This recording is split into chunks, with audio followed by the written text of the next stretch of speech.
I think I'm not the host, so I couldn't admit them. So I need Aditya to admit. Aditya? Yes, I'm just doing that. I think let them not be speaking, but let them be visible on the screen. It will be nice. It gives you a sense of, participation.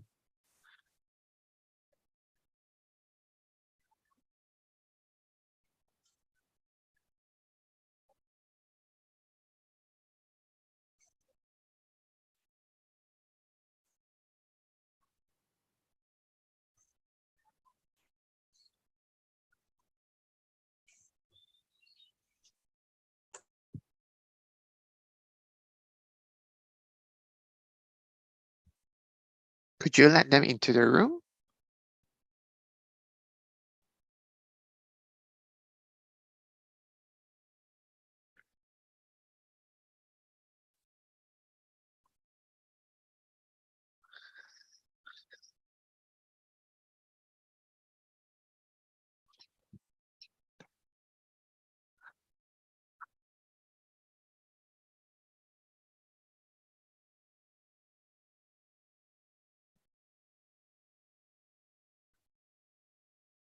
Aditya, what's the issue?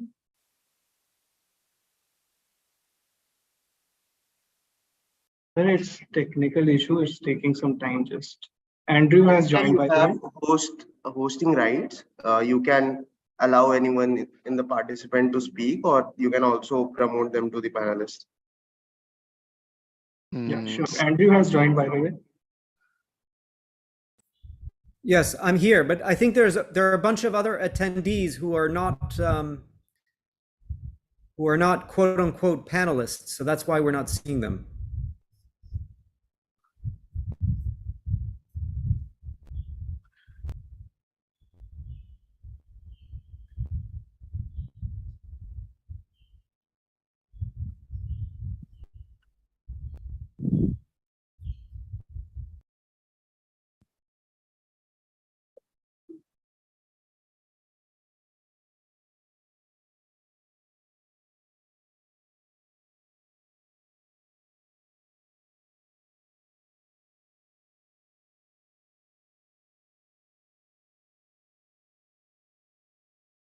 Aditya, what is the issue, bhai?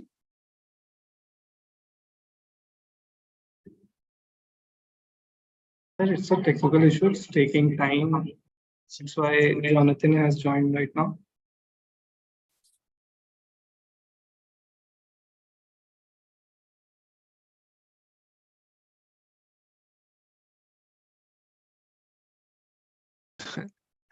No, I'm called Aditya. Hold on. Okay. Okay, now Raisin, you are visible as Raisin. Great. Okay.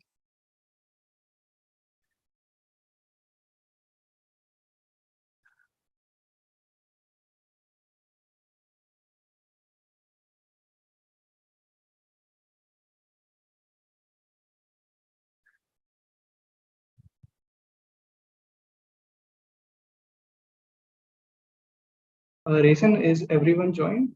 So can we start the meeting? Can you see it? Okay. Hold on. Let me just double check. Sure.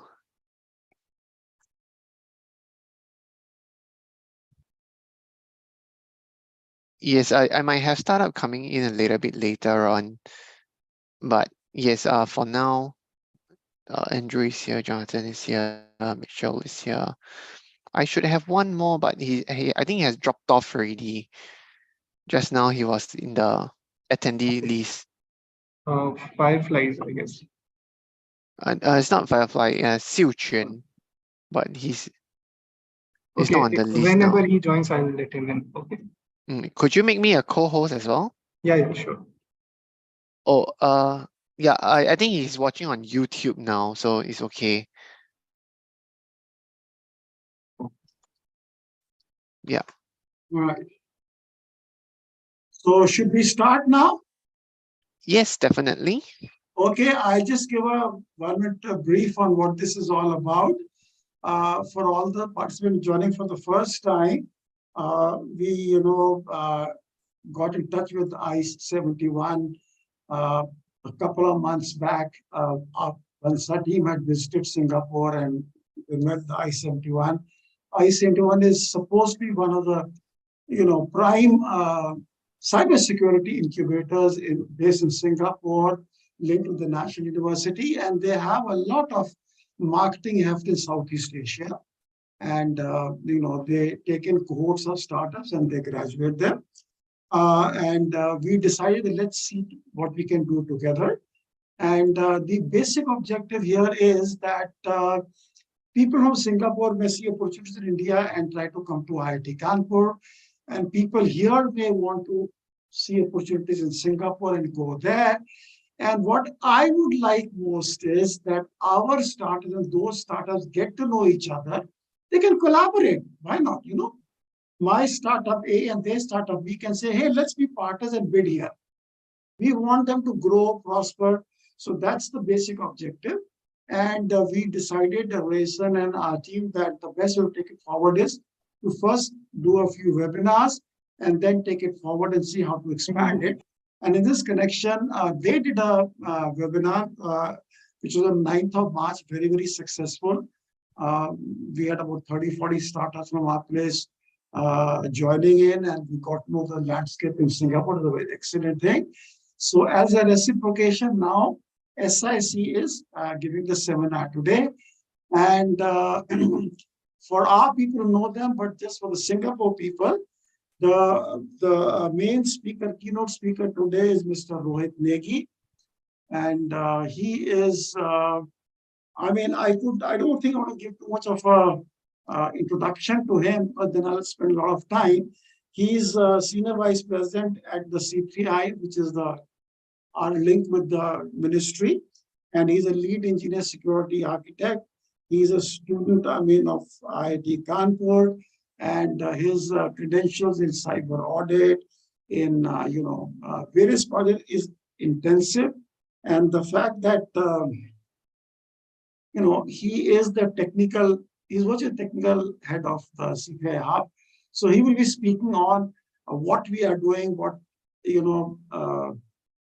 kind of, what is our strengths and what is the landscape in India and what are the demands in India. And then to support him, we have two of our startups who are, they've crossed the ideation prototyping. They're at the GTM stage. We have Sudhir Bete from Vacationary, and we have Tapendra from Secure Blink. They all have wide experience. And if I give the introduction again, I'll spend 3-4 minutes. I'd like the speakers to come in. When they speak, they'll tell you what their experience is. But both of them are founders, CTOs of their respective startups with a good traction in the market.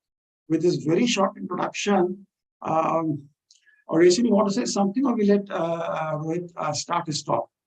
Yeah, perhaps I will just share on the behalf of I-71, and thank you everyone for attending to this session, as well as IIT Kampo, Mr. Deepak, for inviting all the distinct speakers here. So one of the initiative or the objective of today's session is actually for our new startups. You can see on the screen right now, actually for them to actually understand the landscape and the cybersecurity landscape of India, and hopefully there's possibly expansion into the India market for them. Yeah.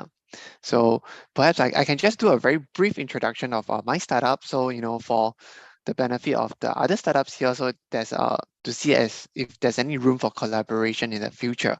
So starting off, we have Jonathan. Hi, Jonathan, please wave. Yes, hi, Jonathan. So Jonathan is from PolyDG. So they are doing developing a new way of doing IAM and MFA, the identity access management, as well as the multi-factor authentication. And follow on, we have Andrew. Andrew? Yes, Andrew is doing automotive cybersecurity as well as drone detection technology. And then we have Mitchell. Hi, yes. So Mitchell is a representative of Aries Tech. So Aries Tech is doing quantum encryption. Unfortunately, some of our viewers are actually right now in YouTube, so they are unable to actually show themselves here or introduce themselves. But nonetheless, I will actually share your email to them, and then for them to actually connect with the rest. Okay, back to you, Mr. Deepak. All right, Rohitji, so we'll start with your address. We're all waiting eagerly. Please, Rohitji. Thank you very much for the introduction. Let me share my slides, and accordingly we can proceed. So I hope slides are visible. Yes. Okay.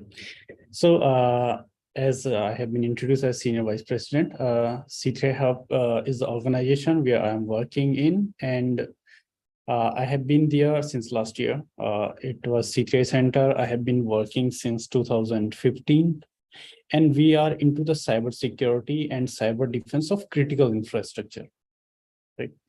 And what is the infrastructure you are considering? Like an organization, any organization like IIT Kanpur or any organization water treatment facility in Singapore, or it can be a refinery.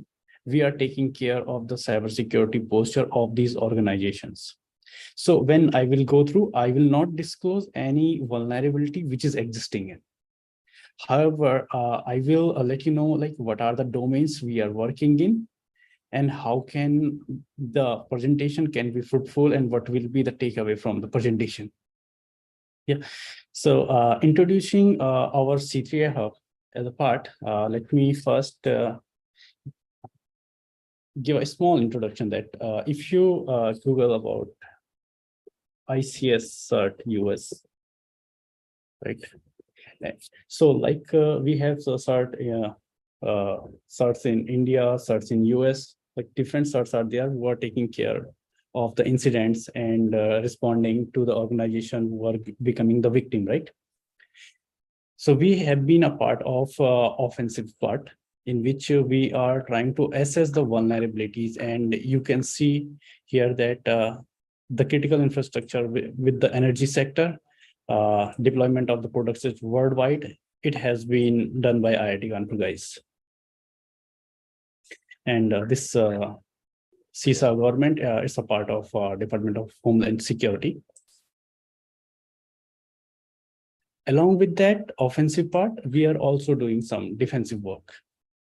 And for defensive work, we have a facility. In the facility, we have different sections of the industry verticals, like process industry and discrete industry and the power industry. So what we have done is, instead of going with industry verticals like cement industry, paper industry and all, we have classified industry into the parts, the type of automation and technology they are using. And accordingly, we have replicated the pilot setup of all these industries so that we can bring in the hardware, have a replica of a as-built infrastructure of the plant where we are going to deploy our solutions. And then we are trying to come up with best fit solution, both in offensive part and defensive part. So what you are watching in your screen is the solution, which is with the center, which is there in IIT Kanpur. We have water treatment facility. We have a small factory on top of which we have industrial hardware. We can do hardware in loop testing and software in loop testing to identify if there is any opportunity where we can fit the cybersecurity solution. This is a small introduction of the center, what we currently have. Along with that, we have incubated 37 startups, and remaining startups, the number I'm not knowing the number, but the existing 37 startups, the distribution of the startups is into the threat intelligence, or some are working in authentication, some are working on the blockchain and privacy, some are working in endpoints, right? Which means they are developing solutions in India that can be utilized by any Indian end user, or they might be planning to export it to outside of the national boundaries. This is the part of the C3A. Now, what we are focusing as a part of a nation, right? So India is focusing on technology development, and India is also focusing on the cybersecurity perspective, right? So let me tell you about the cybersecurity perspective first, and then we will proceed like how they are developing and moving into the technological front. So in 2013, we have our cybersecurity policy, the first policy that is there. And there's a company called DSCI. It has identified that between 2016 and 18, there is a surge in attacks, and India is the second most affected country by the cyber attacks in between 16 and 18. Right? In 17 itself, our emergency response team, National Emergency Response Team, basically, it has handled 53,000 incidents only. Right, and this is the figure which is reported. Consider a case that we got compromised, but we haven't experienced it. And these are the real scenarios. In 2020, we have a cybersecurity strategy. And then we have statistics for 18, 19, 20. But in 21, the incidents which has been handled by our emergency response team is 14 lakh, approx 14 lakh, right? So you can see that over the period of time, right, when we were developing, right, so we are also proceeding with the technological advancement in our infrastructure. And when there is a technological advancement, we are increasing our attack surface. I'll just interrupt 1 second. Rohitji, lakhs is Indian term, for them is 1.4 million. So, they will not okay. Lakh is a pure Hindi word. Okay, so let me rephrase it as 1.4, right, as 1.4 million. So over the period of time when attack surface has been increased, incidents has been, so now number of incidents has been increased. Why there is more numbers? It can be that we are more aware, and now as we are more aware, we are trained to report the incident. That is one part. Second is that attacks has been increased. That's why incidents has been recorded high. Third part is that now we are using security. We are now using some technology that will let us know that there are events which are security events, and that we have to analyze that this event can be considered as incident or not. Earlier, there might be a reason that we don't have a regime to identify and define an event as an incident.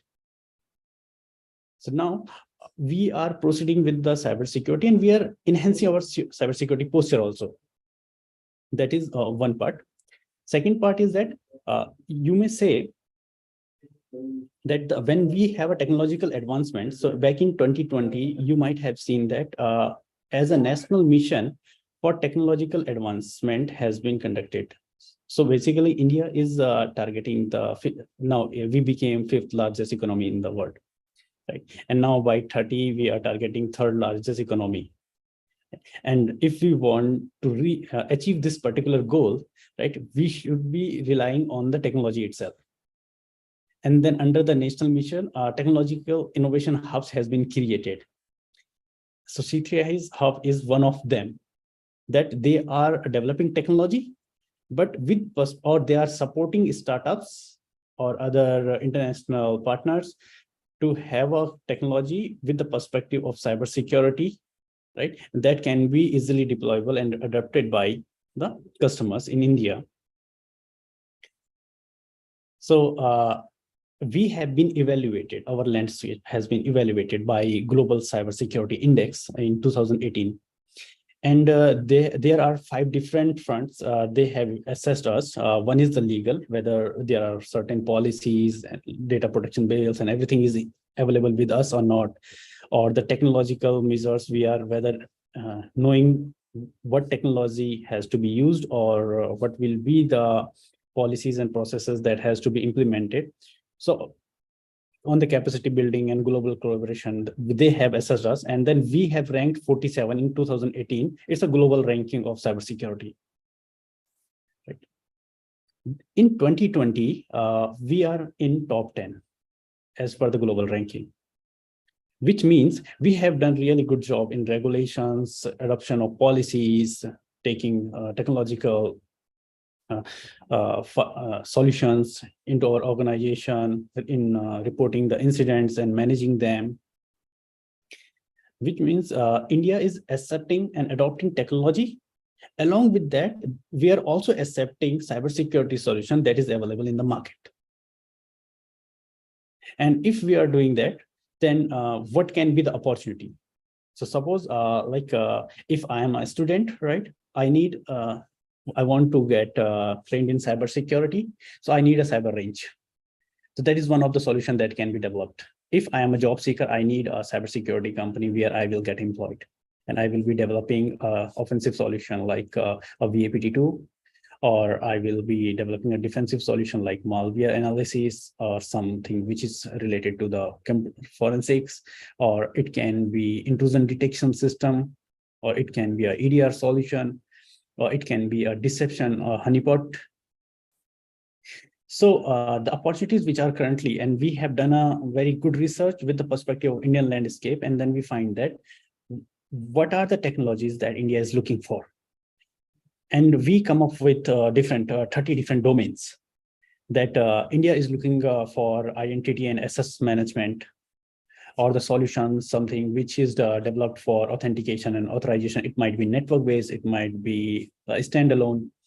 Like you have mentioned that there is a startup who is working on a multi-factor authentication, right? And then they are now becoming a competition for YubiKey. There are asset management is another thing that is we are looking for. You can see on the screen that risk assessment is one of the biggest problem. And by 2018, it was the poster was not that good. But now after 2020, people are knowing how to do the assessment. They are knowing how to model the threat for in line with their organization, how to come up with the vulnerabilities of the organization. They are knowing assets. They are identifying the consequences if something goes wrong. So now we are in a good shape. But again, it's a technological product which will provide us quantitative risk score. That's another part of playing into the cybersecurity market.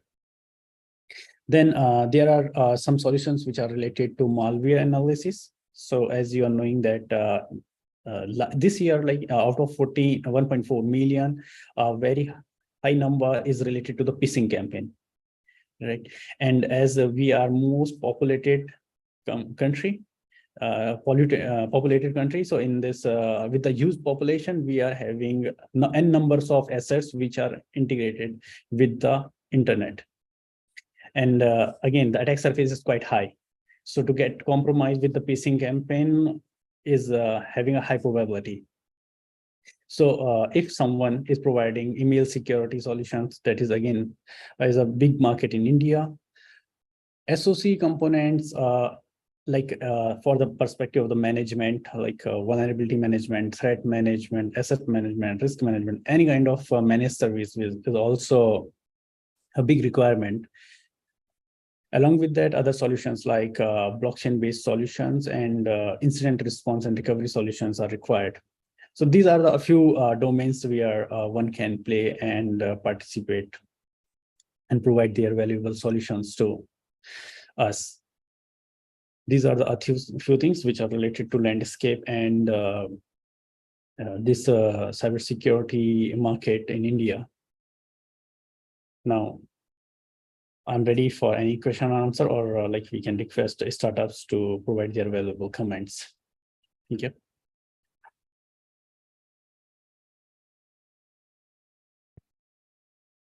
Hi, Mr. Deepak, you're on mute.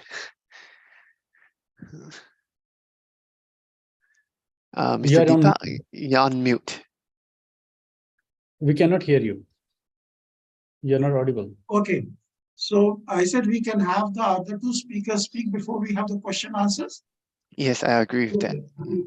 So Sudhir from Vacationary will now give his journey. He's a incubating with IIT Kanpur SIC, C3I, and so is the Tapendra Secure Blink. So Sudhirji, over to you. Thanks, Deepak. Yeah. I had my startup incubated in October of last year. So it has been a brief journey, but very exciting and challenging as such. So we are hitting the POC milestones, looking for the MVP before end of the year. And we have built a small team, and the incubation from C3A Hub has helped us immensely to go ahead and have the professionals and the interns who work with us, who comes with a lot of skill sets, especially machine learning, automation, UI, etc. My startup is building SIM, that's a software incident and event management. It's simple to say that it's an important tool of the SOC, but it has a lot of threat intelligence, threat identification, threat observation, etc. Our aim is to build this for a small and medium company, and where you won't find a lot of the SOC analyst or the army of the SOC analyst where you would find in an enterprise, etc. So our software is easy to use. It comes with a lots of the UI, and it has a very, very big ML component. And briefly in our journey, we realized ML is the only part of the technology that we can marry with the cybersecurity, and we can go ahead, and there is no other alternative. And we are working actively upon that. And we have a very good interested clientele who want to have our product put in their enterprise. The questions they ask is, how do you guarantee the security of my enterprise? I have 200 servers in India, I have 200 servers in France. Can you let me know what happens when we close the door? I mean, who actually is watching the logs? How do you interpret the logs? Can you build a security analytics for me? Can you build a security data lake for me? Can I build the UI so that it's easy for my engineers and all that? The other questions we get asked is, for example, I have a security grid. It's from the 5 states, southern Indian states. We want to monitor at a place, and all of our analysts are electrical engineers, and the security things wouldn't make sense to them. So how would you really, make it easier for them to understand, etc.? So these are the kind of curious questions that we want to take it in our stride and solve with them. Other than that, I also applied for a drone cybersecurity proposal and waiting if it gets incubated. And I feel that is one of the starters if it materializes that way. Our intent is to build automated test which will tell you how secure are your drones when it comes to cybersecurity based on different kind of attack surfaces, etc. And also build a very good threat intelligence and threat identification and observation for them too, so that if you are a manufacturer of the drones, you would be able to see everything about cybersecurity of your drones. So we have just started our research, identifying the requirements, building a small test bed, simulated test bed, etc. So fingers crossed. So hope we get incubated and get moving. So that's a brief about the journey. Yeah. Thanks, Deepak. Thank you, Sudhir.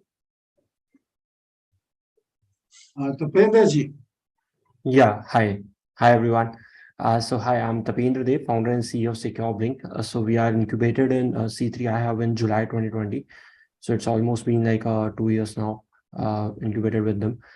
So we guys are basically working in the application and API security, where we are like automating the complete testing process and empowering the developers so that they can deliver the secure applications and APIs with ease. So the product revolves around making the process more simpler when it starts from the identification and goes to the remediation side, where we have created our own in-house scanner, which is based on the heuristic approach. And we have the capabilities to detect both known and unknown vulnerabilities, which are present inside both the applications and APIs. And the second target that we have within our product is on the remediation side, where we are utilizing the capabilities of large language models and providing them a more curated direct steps to fix those vulnerabilities in an immediate way. So this way, we are reducing the mean time to remediate to within a 1 or 2 days, which is right now at 54 to 120 days. And we are providing them the complete analysis over the dashboards where they can check the risk posed by their applications, and they can reduce it significantly while using our product. And it will play a very vital role in the development pipelines overall. So we are not focusing on the production. So we are becoming an integral part of the software development lifecycle, where the product can get, like the scanners can get triggered the moment the developers are making any commits, and there itself they can do, we are doing the complete testing of their applications and identifying all the potential vulnerabilities which are present inside them while doing the real-time testing with the real-time payloads and that. So that's the overall total things which we have with our product ThreatSpy. And we are getting a good sort of a support overall from C3A Hub, and we are looking forward to have some more connects, including the investors and the customers. Yeah.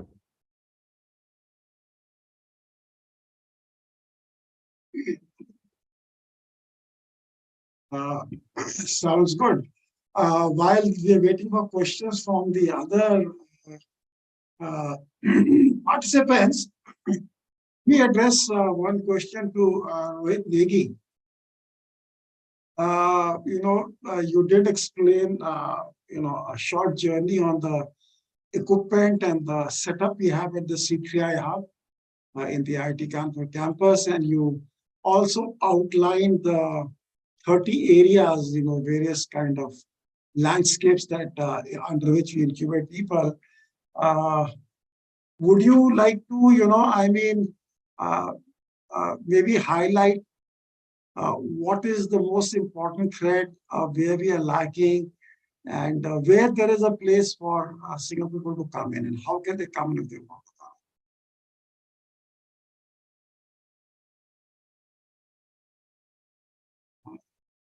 Would you hear me?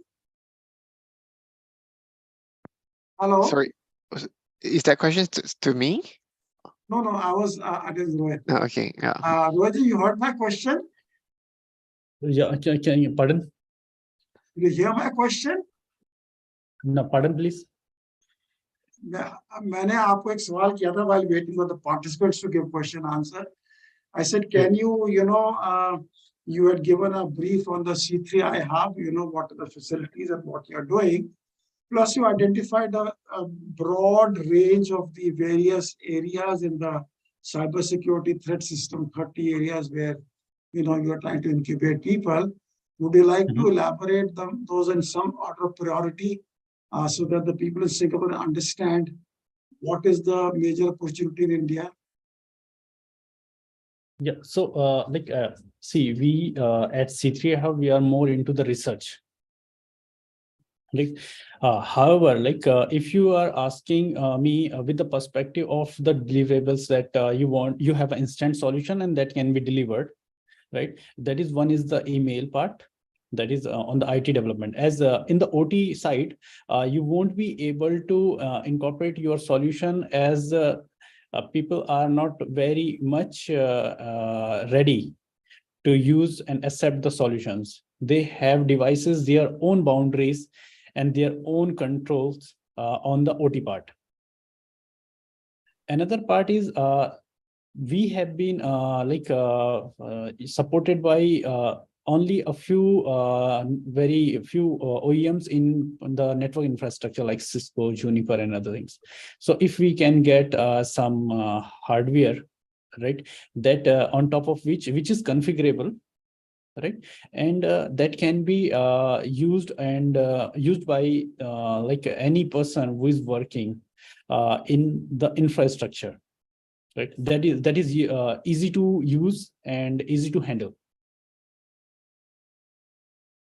That is another part. Third part is now people are not using the antivirus solutions and all. Everybody is migrating from antivirus to XDR or EDR solutions.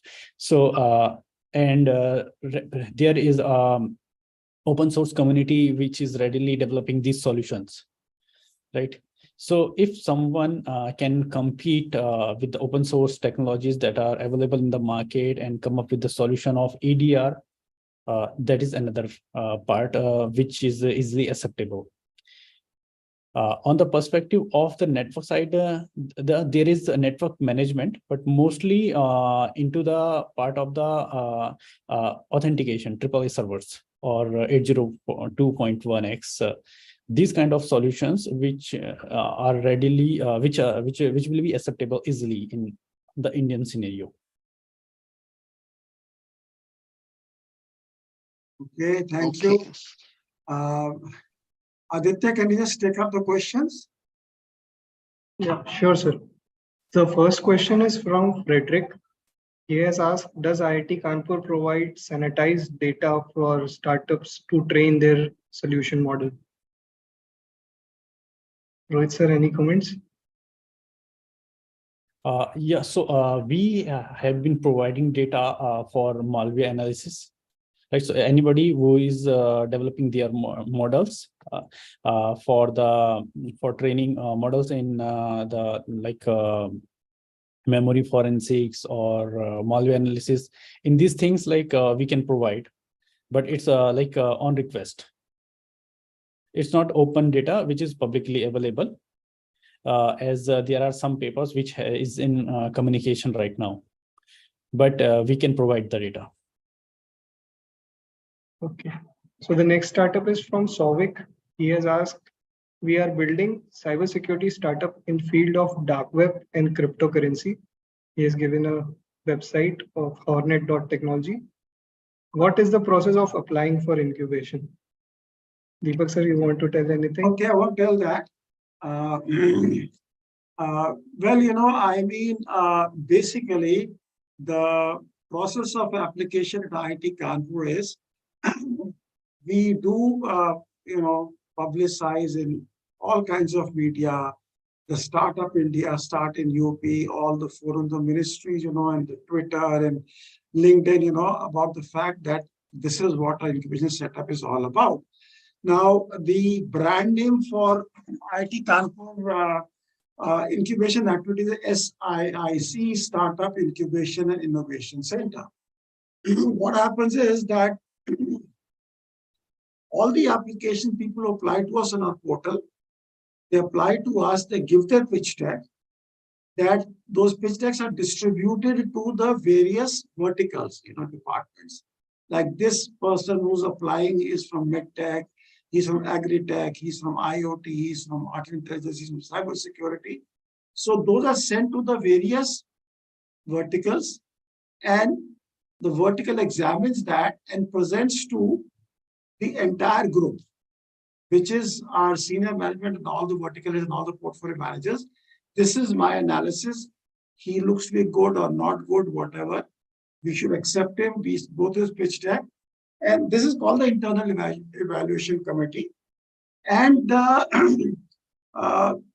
normally out of 20 applicants, for example, we examine now and then, 3 or 4 get selected for taking the next round, which is the external evaluation committee. In this committee, we have all our people who are there in the internal committee, plus we have some outside experts for the subject in which the person has applied, right? Once the EC, approves it, then we send, this is our terms of incubation. This is the equity sharing, revenue sharing. This is the template for all our agreements. And once the startup signs it, they get incubated. This is a process of incubating at IIT Kanpur. The only difference is, while SSC does the entire activity, when it comes to cybersecurity, the nodal is C3A. Here. They are the ones who, who have, partnered with the ministry, the DST, Department of Science and Technology, Government of India, and they put up this huge center and facilities. They have experts. So C3A does whatever I said we do, that is about C3A. So they select the startups, and then those startups are passed on to SIC for incubating. We do the agreement, and then their monitoring is done jointly. Technically by C3I, commercially marketing investment by SIC. Does that answer your question? Yeah, thank you, sir. One of the question is asked by our panelist, Michelle. I would ask them to just open your camera and mic and speak in the panel only. Yep. Perhaps we can have our startup to actually turn on the video as well as the mic. Then if they have any question, they can ask them directly, because they are unable to put it on the Q&A session, or the Q&A feature. So Michelle, would you mind to actually ask your question? Hi, everyone. Yeah, hi, thanks for sharing, everyone. Because my firm is in quantum cryptography and quantum encryption, I was just wondering if C3I intends to expand to cryptography or encryption in the future, because I didn't really see it in the 30 domains. And if you all do intend to progress in that direction, right, do you all intend to engage with existing industry players such as QNU Labs? Yeah. Yes, like we will certainly contribute, like if anything, any opportunity is there.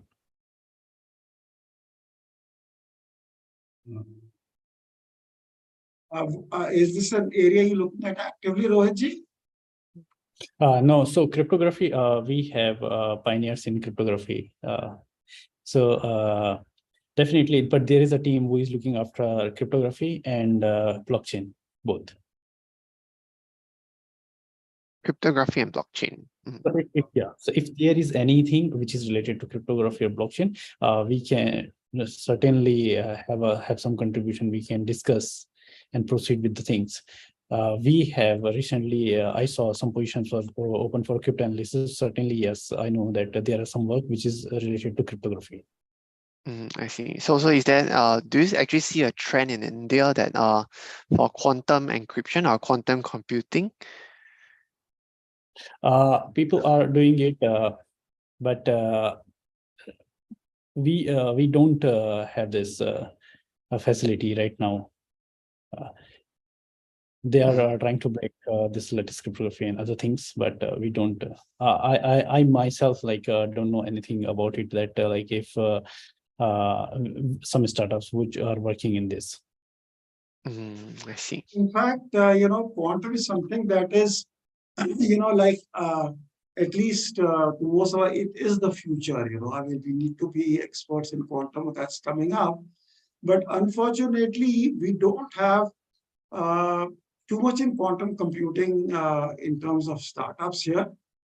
And I think that's primarily because still, the institutes in India, the engineering institutes or the research institutes, we don't have experts in quantum computing to teach, very few people, And like I have had applications from people in quantum computing, but these are students, who are only got an idea in their mind. No organization, no product, nothing. And they kind of got rejected. This is a problem we don't have, but it's picking up now. It's picking up in a big way. But right now, I think the ecosystem is too small in terms of the experts available. Okay, I see. Yeah, but perhaps I can just ask a few questions as well. So just want to understand the landscape of India more. So one of the question is the government doing anything to actually push forward the cybersecurity resilience for the country right now? Or is there any policies or is there any effort you've seen that the government is doing right now? Yeah, this is how, like, as I mentioned, as per the Global Cybersecurity Index, you have seen that there is an improvement, right? We were in 47th rank, and now, 2020, we were on the 10th rank. And along with that, we have the strategies which are there. Along with that, there are certain guidelines which has been provided time to time from the regulatories. And they do cybersecurity awareness and other sessions for all the startups and those who are participating in cybersecurity area. And we find that the organizations who were initially reluctant till 2018 by accepting the policies or any cybersecurity management system that has to be blessed, as it's an overhead to the organization. Right, they have to hire people, they have to train their manpower, they have to have a complete separate department that has to be established inside the organization. But now we find that they are developing their own policies, processes in line with the regulatory body and implementing these things. Okay, thank you. Let me just add to this. I won't go into a political debate and say something sensitive, but India is supposed to be the second most attacked country in the world by cyber Mm. ransomware, phishing, whatever else it is. And in the short period that I've been here at SIC and looking at the cybersecurity threat, I've discovered two things. One, cyber security was something related to that one ministry, DST, and the department under it. Today, we have a whole organization that is as big as the biggest corporate just seeing cybersecurity. We've got multiple agencies in India who are working at it. Now, we have threats from two main areas. One is, the political landscape in India. I don't want to take names. It's a very, would be wrong I'm to say that. But I am aware of many attacks from our neighbors. Many. I can talk of thousands. Okay. And the government is very active. We have people in thousands working on that front. Okay. Both in countering them, in hitting them back, or in protecting our sites. Second thing that I have discovered only the last 3-4 months is that, as Rohit said, India is growing. We were the 20th economy, the 15th, the 10th, and now the 5th largest. And almost everybody agrees that India will be the 3rd largest, right, in the next 3 or 4 years. And many people think that we'll be the 2nd largest in about 7 years.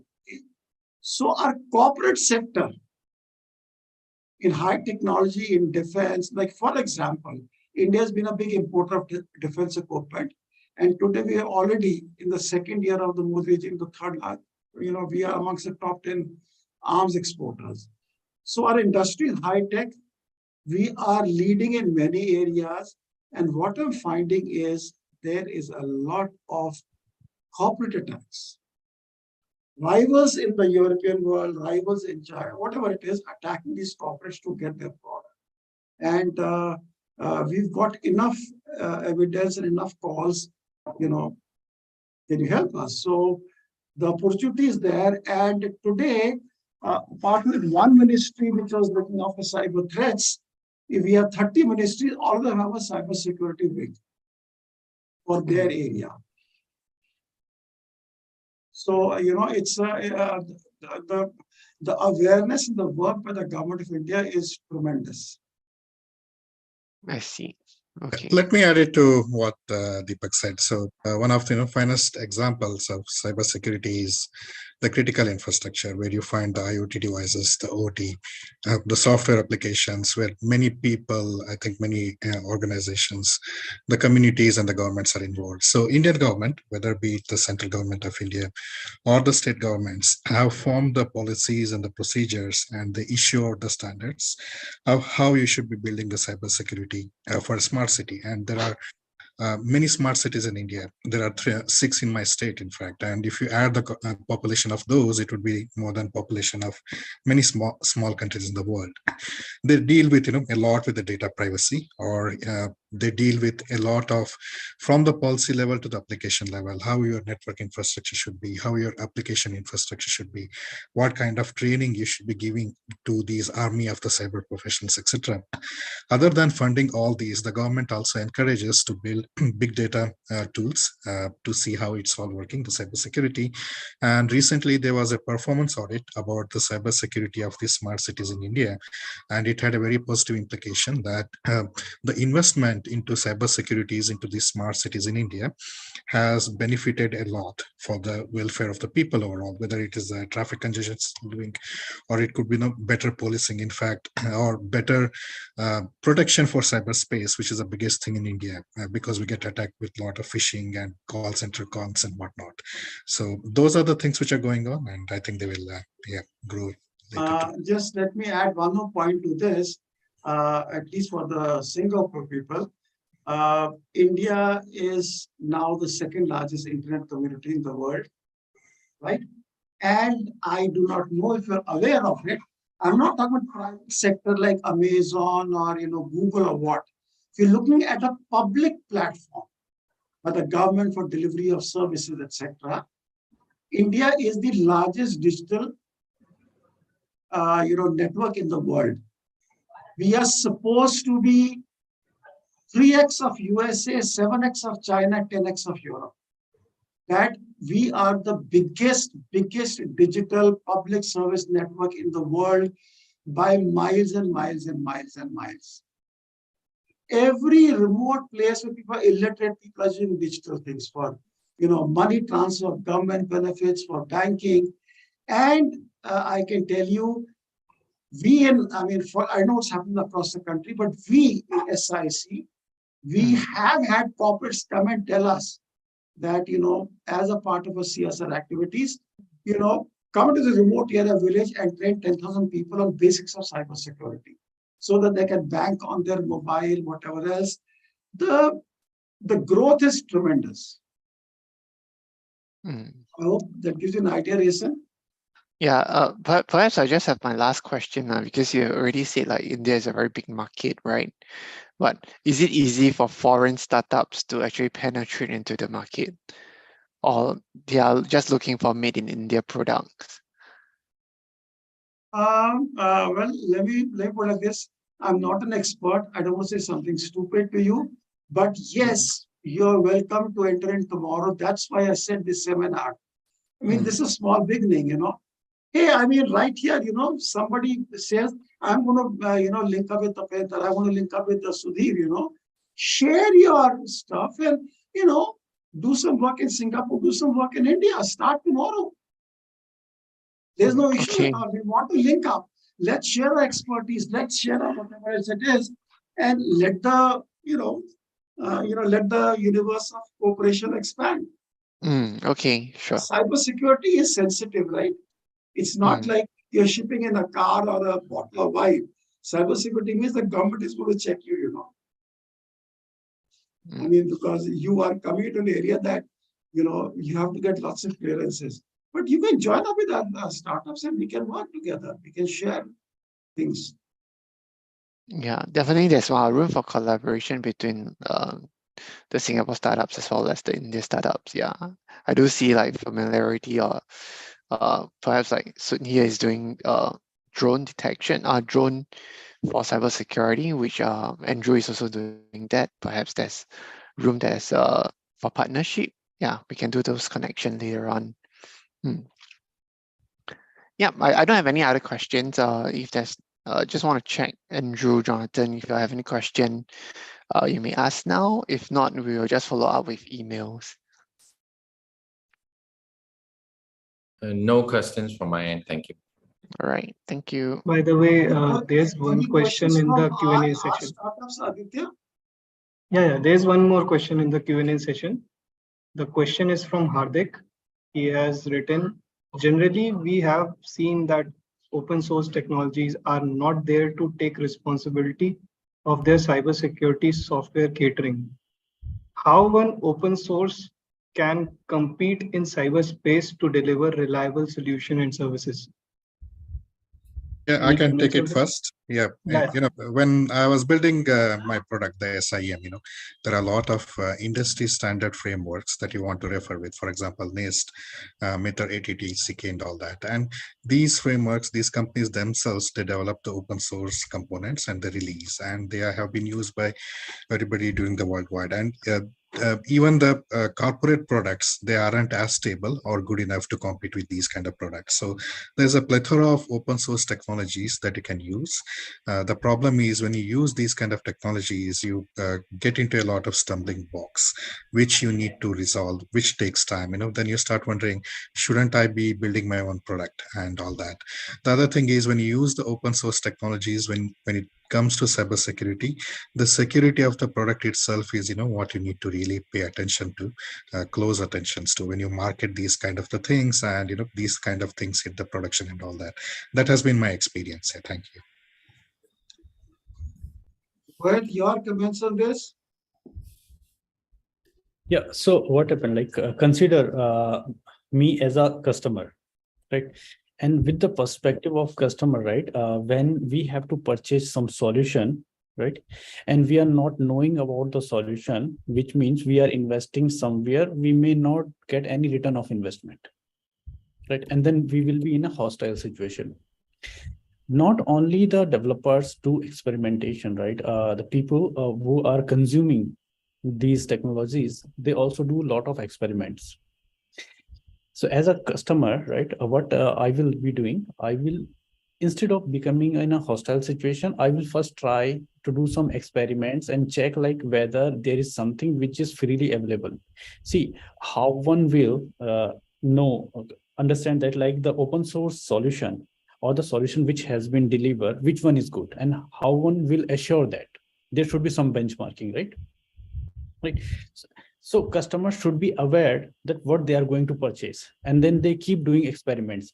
But once they become very comfortable with open source, which is quite developed, like for example, Ubuntu is an open source operating system, right? That is widely used, and it's very easy to handle also, right? Right. So if someone is comfortable and their usage is limited, right? So why one will go with the proprietary solution and invest some money, right? So that's why people are trying to use open source. But again, right, it's up to the like if it's easy to use the proprietary solution and all, that's a different case. Again, reliability is something different, right? See, we have seen that the services that we are currently getting from big OEMs, they all are through the system integrators, right? So it's subjected to the customer that like whether they will accept it or not, and depending on their awareness about the solution they are going to consume. Okay, thank you. Andrew, do you have anything to say? Sorry. No, thank you very much. Okay. All Any other right. question pending? All right. So, Jason, any concluding remarks by you? No concluding. Okay, but perhaps I'll just say thank you to everyone for taking our time to actually talk to our startups. And I think the next step is actually to link our startups with you, Mr. Deepak, and then you can see if there's any room for collaboration with the other startups in IIT Campo. Would that work? That would work fine. Let's look at it. I'm sure we can do some collaborative work. There is a lot of potential. And something not been done before, let's be the first to do it. Yes. Why not? All right. Thank you. Thank you very much. Thanks, Rohit ji. Thank you. Very, very nice talk by Rohit ji. He gave a very good, very quick trip of what we have in IIT Kanpur. And he gave, the Indian government scenario, what are the, avenues available. And Sudhir and Tapendra gave a quick glance of, how the incubation process got with IIT Kanpur, how they progressed in a few months, and to this level, so which again is very illuminating. And I just end this by hoping that all of you who joined here from the Singapore ICE and those who are on YouTube, I hope you all benefited, and we'll stay in touch. Okay. Thank you very much. Thank you. Thank you. Bye. Thank you, everyone. Thank you, everyone. Thank you.